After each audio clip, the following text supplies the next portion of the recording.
ọdimma ọ bụkwa ugbu a ka ị na-abata anyị ka nọkwa n'ụtụtụ ọma nke ụbọchị tata nke ngwụcha izu ụka ebe anyị nọ na-emelite ihe mmemme dị iche iche anyị na nna anyị nọkwa na-akparị na-ekwu maka Igbo Kwenụ Igbo niile bụ gịnị otu ihe ọ na-agwa anyị ihe dị iche iche a na-emepụta n'Igbo Kwenụ dịka o si kpọọ ya dọkịnta Chigbo anyị na-agakwa n'iru ka ọ gwatọpụ anyị ihe ndị fọrọnụ Igbo Kwenụ nwere maka ọha na eze niile n'oge ngwụcha afọ a. Nna anyị, kedu ihe ndị ọzọ unu kwadoro maka ndị niile bụ ndị Igbo n'ebe niile n'oge ngwụcha afọ a? Na ngwụcha afọ a anyị nọ na njikọta aka with ọha na eze wee na-ewepụtara ndị Igbo ụgbọala dị iche iche ha ga-eje na ụlọ na ememe ekeresimesi. Ihe mezi n'obodo na anyị ga-asị ndị Igbo ha na-enekwa anya every Friday n'isi mbido television. In fact, every day n'isi mbido television, because bido taa gaba mgbe oge eru izu ụka abụọ izu ụka na-abụ ma izu ụka ofu ga-aga na anyị ga-ebido na-ama ọkwa n'isi mbido television wee ọma ka anyị ga-eji wee gwa ndị Igbo ụbọchị nyawo moto ga-adị available and ebe ha ga-eje wee nweta ụgbọala. And mmasịkwa unu na apart from ụgbọala anyị na-achọ iwepụta, o nwere ihe Igbo Kwenụ na-emebuli already kama na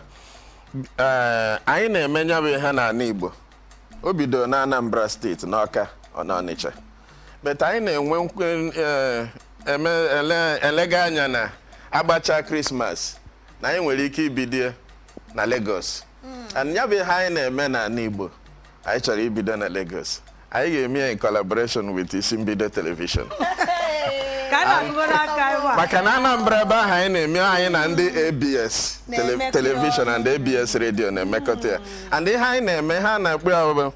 Careless Whispers live television, live audience participation program n'onu bekee. So mana nke ahụ n'onu bekee ka anyị na-eme ka ebe anyị ga-eme n'onu Igbo. So ọ ga-abụ ndị mmadụ ga-enwe ike iwere igwe eji ekwu okwu wee na-akpọ mgbe ha nọ na studio. So ha kpọọ na studio epike onye ọbụla nwere nsogbu ọbụla na-akpa ya bụ onye Igbo ịkpọọ na station a kwuo ihe ya bụ nsogbu dị. Ndị Igbo niile rijuru afọ anyị mechagoro ambassador Igbo Kwenụ akpọ n'ime station ebe a pikie somebody pikie kwụọ ụgwọ ya bụ nsogbu. O mebego emebe n'ala Igbo, o mebego emebe n'ala Igbo. Onye ọbụla bi na Anambra steeti ga-agwa gị na every 9:30 p.m. ịkpọ ABS radio or television station Careless Whispers program, ihe ọbụla na-aya o nwere ndị ga-abụ na nwa gị na-achụrụ ya n'ụgwọ akwụkwọ, there and then somebody akpọ pikie nya bill agwaghị echi niile gị bịa na ABS bịa were ụgwọ akwụkwọ ya. The only thing bụ na a ga-ededicate somebody ka o jee confirm ọ na eziokwu, maka ọ bụ nwere ndị ga-achọ channel free money eje ha confirm one na eziokwu and two na nne na nna ya bụ nwata actually ama mmenwu ya. Ndị otu anyị take care of it. We have been doing it na Igbo, mana anyị chọrọ na bido n'afọ ọzọ na ọ ga-ebido mebe na Lagos. Ọ sị na tata ọ batara n'isi mbido n'Igbo niile na-ebe n'ihe ọma abatago n'isi mbido ọ na-anaghị eru odi atụ ma ọ bụrụ ndị oyibo. Nke a ka bụ ka mbido maka gị bụ onye ọma na-ege ntị na-abịa eme iwere ihe onyonyo gị wee na-ekiri asụsụ ndị Igbo ndị ọzọ n'isi mbido o mepekwa na mmiri ụzọ mmiri a na-echikwa echi na-etinye ihe onyonyo gị ebe a mgbe niile maka na ịhụgonu ihe ị ga-erite ka nkụ ọkacha ma ịbụrụ onye Igbo. Nna anyị ịma maka oge na mmadụ abụrụ nwanne ama m na ndị Igbo na-ekiri anyị ga-achọkwa nkinye ha ndụmọdụ ofu maọbụ abụọ gwakwa ha ka ha ga-esi bịa sonyere otu a adịghị ama ọ bụrụ na ọ nọ gị nso maka na nna anyị kwuru na bifo ịbụrụ onye ọha na eze ị ga-egodo ụzọ na a na-esi n'ụlọ mara mma mee gịnị ụwa ama. Anyị chọkwa n'ịma ka esi abata otu ụlọ. Ihe dị iche na Igbo Kwenụ bụ na sọsọ ihe n'ididebe bụ evidence na iwe onye Igbo. Ọ bụrụ ha na onwere onye ga in fact imepe ha n'ọnụ maka na Igbo na-asụ n'onu n'onu anaghị ekpu afọ ime aka.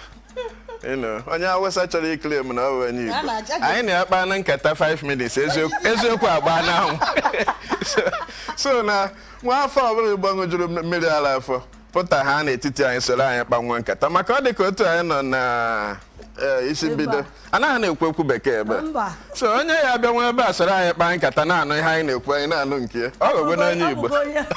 onye Igbo so na enidi ha asambodo nke ahụ nke na ị na-achọ certificate gị achọ so ịhụ certificate gị na ha na-asụ Igbo ọfụma ọ bụrụkwa mana otu anyị si mee bụ na onye ọbụla nna ya bụ onye Igbo bụ onye Igbo by birth is qualified ịbụ member anyị ma nwoke ma nwaanyị ma okenye ma nwata anyị nabatara onye ọbụla maka na asị na gidigidi bụ ugwu eze una na-emekwa ihe mmechi arọ ịma na oge eji ekeresimesi erugo ebe niile ihe emume ebe a na-eji eri rice eri ofe ọha na ede una enwekwara ihe dị otu a ka mụ na nwanne m nwaanyị jiri n'afọ bịa bibiri nke anyị nụ ịma na Igbo Kwenụ bụ ihe a na-akpọ n'ọnụ bekee socio-political organization na political dị na ya ine ya anya ọfụma efu na time anyị nọ na ya na anyị nọ na season agbachaghị Krismas ọ bụrụ ịtụ vootu and nke a na-eji ịtụ abụ ọkwa nke obere nọ nke onye isi ala na February 16 that means na for ndị otu anyị and for ndị Igbo niile maka ịma na onwe mgbe m kwuru before na onye unu ya na-agba ọkụ anaghị achụ oke Krismas dịla anyị n'afọ a bụ Krismas ihi asaa n'anya ifi asaa n'aka n'anya ka anyị mee ka eshọ na mmiri mara anyị na 2015 agaghị ama anyị ọzọ so na Krismas anyị kwadobere ndị be anyị ịmakwu na ofu ihe dị very important bụ na ọ na-abịa anytime a na-eme ntụziaka ọchịchị nsogbu ndị be anyị na-enwe bụ na ọ na-abụ ndị a na-akpọ politician bịa ha ewere ọnụ ụtọ ghọgbuo anyị anyị achọrọ anyị 1,000 5,000 anyị ebiri ha aka ha nakọcha anyị vootu anyị ịma afụzi ha again so nọọ ya bụ ihe anyị chọrọ iji Igbo Kwenụ wee correct ya so one of the things anyị na-eme na anyị ji ohere a na-ekpokọta ndị be anyị ọnụ anagoda and that is why anyị jikwu tinye aka na iwepụta moto so that ọ bụgodị na anyị gbara ndị be anyị moto ha na ụlọ Krismas na village in the east anyị ga-achọkwa ebe akpọkọtara ndị be anyị ka anyị nọ nzukọ wee plan ihe anyị ga-eme ma anata so that anyị si ha anya bụ ụlọ Krismas na-anata anyị adị ready wee maa na nekwa ihe anyị na-eji imenụ and we have done it in such a manner na ka ama na otu ọbụla otu a ndị Igbo na-eje kwado na ntụnyeaka ọchịchị anyị na-eje abụrụ otu ga-abụ emechaa ya atụchara vootu agbahapụ otu ga-abụ for life ma election season ma mgbe abụghị season election a ga-enwe ihe a na-eme and ihe anyị na-eme basically that socio-political organization anyị bụ nwekwuru element of it a major part of it charity and that charity wụ reason anyị ji asị na moto anyị bụ maka ọdimma ndị Igbo maka ọdịmma ndị na-enweghị ego ha ga-eji wee gbaa n'ụlọ akpọga ha emego nnukwu ihe na ndụ ha ha gakwara ụlọ hụcha ndị ụlọ ha alọtakwa obi dị m n'ọnụ ka aghọrọ n'ụbọchị nke taa mana nna anyị maka oge ọ ga-adị mma ka ikene ndị ọma na-ege ntị nyekwa ha ofu ndụmọdụ ma ọ bụ abụọ gwakwana anyị kwụsị ekene maka anyị achọkwa na memụta ekene ndị Igbo Kwenụ otu amụtago nke ndị ọha na eze mpụtazie n'ụzọ nneko nkene ya onye ahụ echere na m ga-achọkwa ịmụta nke a tikwe na nke mma ama ka ada Igbo mbụ na-ezu ezu ka ọ na-ezu ezu ka ọ na-ekerezi na-enezi anya ebe ekene ndị Igbo Kwenụ bụ Igbo Kwenụ kenere onwe ya maka Igbo Kwenụ na onwe ya bụ ekene ka ọ bụ so anyị na-eme abịa tinye ya mgbe like I said ọ na-abụ etinye Igbo Kwenụ etinye hey nke a bụzi nke hey na anyị tinye Igbo Kwenụ asị gị ofu obi Igbo Kwenụ ofu obi then Igbo Kwezuenụ maka ọdịmma ndị Igbo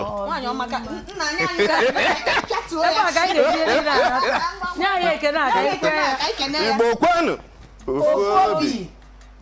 Igbo Kwenụ ofu obi Igbo Kwezuenụ maka ọdịmma ndị Igbo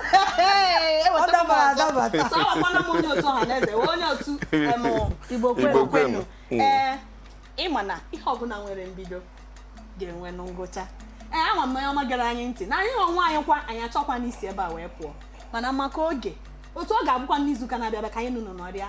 anyị ga-apịachi ya ebe a mana tupu anyị eme ya ọ ga-adị mma ka nna anyị ukwu kene ndị ọma na-ege anyị ntị otu anyị na ha si n'ọrịa Igbo asị ndụ mmiri ndụ azụ nke onye chiri ya zee afọ eruo na nna mmechi anyị na-ekene Chineke otu esi duo anyị na mbido afọ wee dukwa anyị ruo na mmechi afọ okwu anyị ji bido afọ a ya ka anyị ga-eji mechie even ka anyị ga-eji mechie ga-aka mgbe ga ga-eji bido mma and anyị na-enekwa anya na ka anyị ghara mechie afọ a anyị ga-ezu ezu wee meghekwa ya nke n'afọ ọfụrụ na-abịanụ ibi na ndị ọfụrụ ga-ajọin anyị maka ndị dị ime ga-amụ onye ahụ na-aya agaghị anwụ ndụ mmiri ndụ azụ so anyị na-asị Igbo adịkwara unu niile mma. Igbo ndị ọma niile ọha na eze ndị nwe mmadụ unu ahụgo ka esi jee ya wee ije hụ ka esi kwụọ ya bụ ụgbọ ekenela ndị niile nọnyere anyị n'ụbọchị nke taata ma ndị ọbịa pụrụ iche anyị nwere ma ndị pịrị aka n'igwe ndị na-ebe dị iche iche ka ha si wee nọnyere anyị na-asị ihe ọma mere onye ya mee gịnị ya mekwere ibe ya anụ ga na-adị ka echi maka gịnị echi anaghị agwụ agwụ onwe ya ọbụla na-eme mmemme dị iche iche ọ bụ imechi afọ imepe ụlọ icheta ọmụmụ ịgba ọfala ihe ọbụla ọwụ ụnụ kpọtụrụ anyị n'isi mbido telivishọn unu ga-ahụ akara eji enweta anyị ka ọ na-agafe na ihe onyonyo ka anyị na unu taa obere ntị o nwekwa ihe ọ ga-ewepụ unu ahụ nna si unu ka o mesịa ka oru mgbe anyị ga-ahụ n'izu ụka ọzọ. Onye ọma gere anyị ntị unu ahụgonu ka o si wee daa na anyị na ndị ukwu nọ n'ụbọchị nke taata anyị na ndị nna ndị ma ihe a na-ekwu ndị anyị ga na-ege ntị nọrọ n'ụbọchị nke taata maka ọ bụrụ na adị ekiri anyị ihe anyị na-emebe a ama nna agakwanụ n'iru dịka nwanne m nwaanyị si wee kwuo ihe a ngwụcha arọ ọtụtụ mmemme ndị Igbo na-eme na-aga n'iru o nweghị ebe ka mma ịbịakwuo maka mmemme a karịa